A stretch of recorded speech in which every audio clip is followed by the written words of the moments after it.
बात करते हैं बिहार चुनाव पर मचे घमासान की। 6 दिन पहले चुनाव आयोग तारीखों का ऐलान कर चुका है, लेकिन दोनों प्रमुख गठबंधन यानी एनडीए और महागठबंधन में सीट बंटवारे पर मुहर नहीं लग पाई है। दोनों खेमों में अंदर खाने काफी खींचतान मची है और यही वजह है कि अब तक सीट बंटवारे का ऐलान नहीं हो पाया है।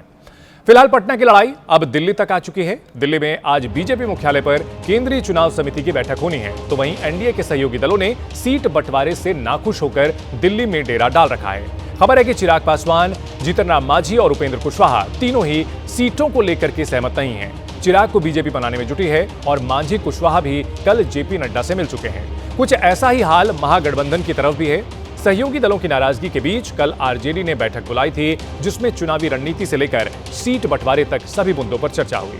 अब खबर यह है कि आज तेजस्वी यादव दिल्ली आ सकते हैं, जहां कांग्रेस आलाकमान से मिलकर सीट बंटवारे पर चर्चा संभव है। आपको बता दें कि 17 अक्टूबर को पहले चरण के नामांकन की आखिरी तारीख है, जिसमें महज 6 दिन बचे हैं और ऐसे में सीटों को लेकर दोनों गठबंधन में सिर फुटअव्वल जारी है।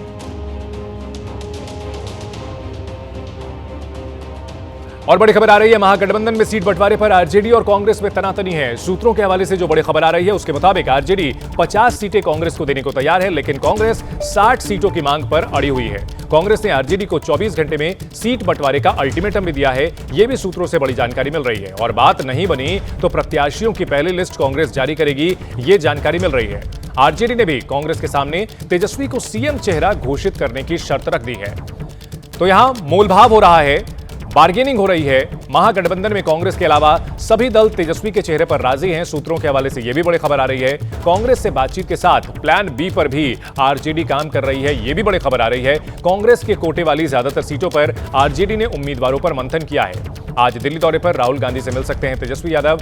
लैंड फॉर जॉब केस में फैसले की वजह से दिल्ली में रहेंगे लालू, तेजस्वी और राबड़ी, क्योंकि दिल्ली की राउज एवेन्यू कोर्ट आज इस मामले में फैसला सुनाएगी। कोर्ट ने सभी को व्यक्तिगत रूप से पेश होने के निर्देश दिए थे और माना जा रहा है कि इसी दौरान तेजस्वी कांग्रेस आलाकमान से सीटों पर मंथन कर सकते हैं। अगर बात नहीं बनी तो आरजेडी ने कांग्रेस के कोटे वाली सीटों पर भी तैयारी तेज कर दी है, ताकि बात अगर बिगड़ी तो कोई दिक्कत ना आए।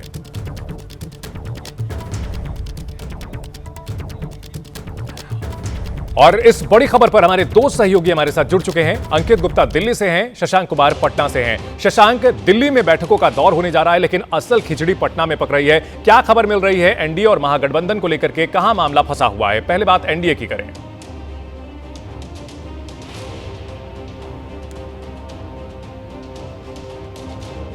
शशांक, आप हमें सुन पा रहे हैं? जी, आवाज आ रही है। देखिए, महागठबंधन में सीट शेयरिंग को लेकर जबरदस्त पेच जो है वो फंस गया है।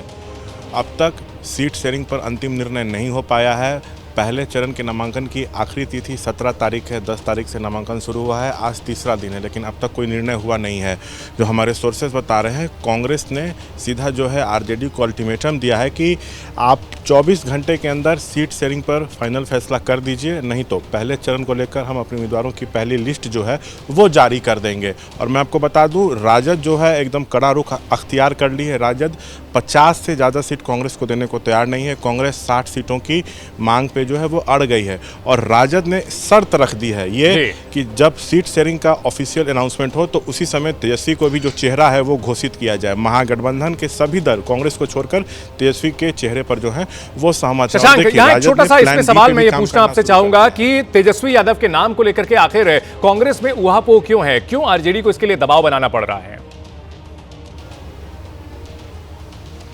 देखिए, कांग्रेस जो है 2020 में 70 सीटों पे लड़ी थी। वो चाहती थी कि उसको 70 दी जाए या उससे अधिक, लेकिन राजद जो है तैयार नहीं हुई। तो अब कांग्रेस जो है ज़्यादा से ज़्यादा सीटें लेने के लिए कम से कम 60 सीट भी मिल जाए उसको लेके जो है दबाव बना रही है और यही इसी कारण जो है तेजस्वी के नाम पर जो है वो मुहर नहीं लगा रही है। और मैं आपको बता दूँ, आरजेडी 130 या 138 सीटों पे तो लड़ ही सकती है। जो अपने कोटि की सीटें हैं राजद की, उस पर उसने उम्मीदवारों के नामों पर तो मंथन कर लिया है। इसके अलावा ये बहुत बड़ी खबर है, राजद ने अलग से 30 सीटों पर भी जो है उम्मीदवारों के नामों पर मंथन किया है। इसमें करीब 1 दर्जन से अधिक कांग्रेस के खाते की सीटें हैं।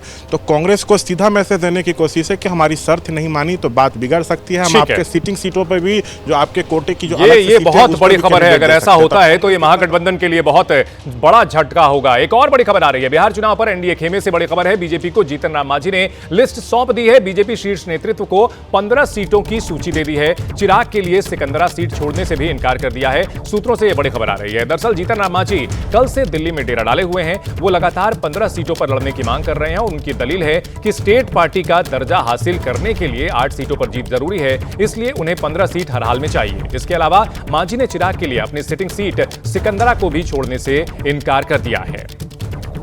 अंकित गुप्ता इस बड़ी खबर पर हमारे साथ हैं। अंकित, जीतन राम मांझी 15 सीटों की मांग कर रहे हैं, लेकिन माना जा रहा है कि बीजेपी 7 से 8 सीट से ऊपर नहीं जाना चाह रही। ऐसे में क्या कुछ यहां पर चल रही है, एनडीए के अंदर क्या कुछ उठापटक चल रही है, ये बताएं।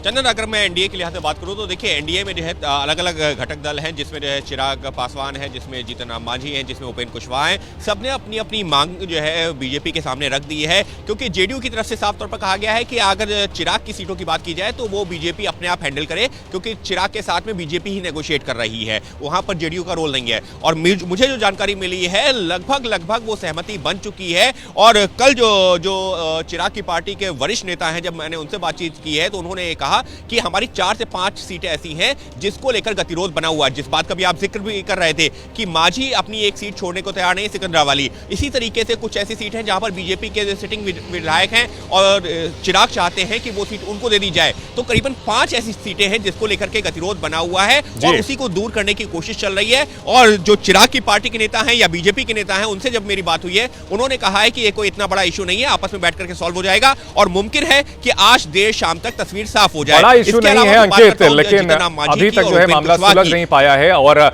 इतने दिन हो चुके हैं चुनाव की तारीखों का ऐलान हुए, लेकिन अभी तक कुछ फाइनल फैसला नहीं हो पाया। आप दोनों हमारे साथ बने रहे। बिहार चुनाव पर आज फिर बीजेपी की बड़ी बैठक होनी है। दोपहर 12 बजे नड्डा के आवास पर बीजेपी कोर ग्रुप की बैठक। बिहार कोर ग्रुप के नेता बैठक में शामिल होंगे। शाम 6 बजे बीजेपी मुख्यालय पर केंद्रीय चुनाव समिति की भी बैठक होगी। ये बड़ी खबर आ रही है।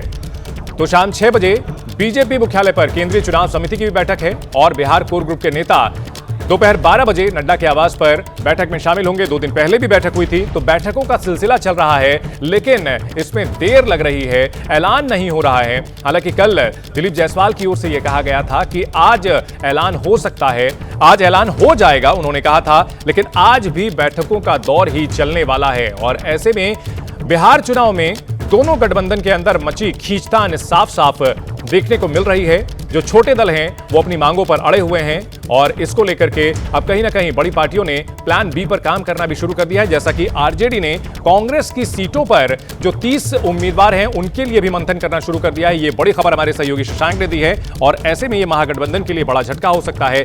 बार्गेनिंग क्या इस हद तक जाएगी कि महागठबंधन टूट सकता है, ये तो आगे आने वाले समय में पता चलेगा। लेकिन फिलहाल सियासी खींचतान जरूर हो रही है, चाहे एनडीए हो या फिर महागठबंधन। इस सबके बीच आज बीजेपी के कोर ग्रुप की बैठक होनी है दोपहर 12 बजे जेपी नड्डा के आवास पर। यह बड़ी बैठक होने जा रही है।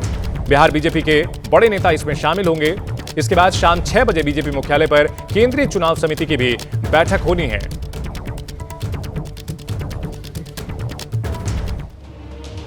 तो एक तरफ जहां बिहार में सीटों पर माथापच्ची चल रही है, एनडीए से लेकर महागठबंधन में खींचतान मची है, वहीं अपने विधायकों के खिलाफ जनता भी मोर्चा खोल रही है। मसौड़ी सीट से आरजेडी विधायक रेखा के खिलाफ लोग राबड़ी देवी की आवाज पर पहुंच गए और खूब नारेबाजी की। इन लोगों ने रेखा पासवान को फिर से टिकट नहीं देने की मांग की।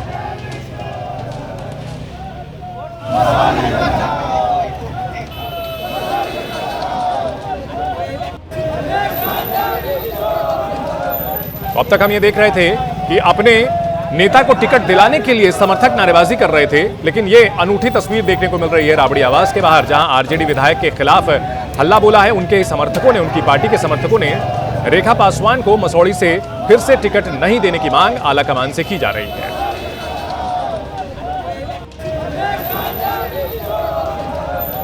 और शशांक हमारे साथ जुड़ चुके हैं। शशांक, अपने नेता को टिकट दिलाने के लिए प्रदर्शन लोग कर रहे थे, यहां तो टिकट कटवाने के लिए प्रदर्शन किया जा रहा है। बड़ी दिलचस्प तस्वीर देखने को मिल रही है।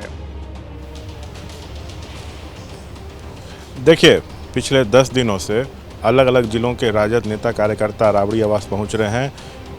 कई विधायकों का टिकट कटाने की जो है वो मांग कर रहे हैं, टिकट कटवा दिया जाए, इस तरह की बात वो कह रहे हैं। वहीं कई लोगों को टिकट दिया जाए, इसकी भी मांग कर रहे हैं। आज रेखा देवी जो मसौढ़ी से राजद की विधायक हैं, उनको टिकट ना दिया जाए, इसकी मांग को लेकर ये धरना दिया जा रहा है। लेकिन ये पहली बार नहीं हो रहा है, पिछले 10 दिनों में कम से कम 4 से 5 बार जो है रेखा देवी को टिकट ना देने की मांग को लेकर कार्यकर्ता नेता वहाँ पर धरना दे चुके हैं। आज एक बार फिर से दे रहे हैं। ये बिहार के मसौढ़ी से जो है विधायक हैं, 2 बार से राजद से जीत रही हैं, लेकिन कार्यकर्ताओं का कहना है कि इस बार इनको टिकट जो है वो नहीं दिया जाए। जनता के बीच रहती नहीं है, कार्यकर्ताओं की सुध नहीं लेती हैं, इनको जनता से, क्षेत्र से मतलब ही नहीं है। और इन लोगों ने लालू प्रसाद यादव से भी जो है मुलाकात की है, अपनी बात रखी है, लेकिन अब टिकट दिया जाएगा या नहीं दिया जाएगा, इस पर निर्णय लालू प्रसाद यादव। जी बिल्कुल, इन सब के बीच शशांक सिर्फ मसौढ़ी विधायक रेखा पासवान का ही नहीं बल्कि आरजेडी के दूसरे विधायकों का भी विरोध हो रहा है। मुजफ्फरपुर में गायघाट से आरजेडी विधायक निरंजन राय को लोगों के विरोध का सामना करना पड़ा। आरजेडी विधायक निरंजन राय गायघाट इलाके में मौजूद गांव में जनसंपर्क के लिए पहुंचे, जहां पर स्थानीय लोगों ने उनसे सवाल किया कि आप पिछले 5 साल कहां थे।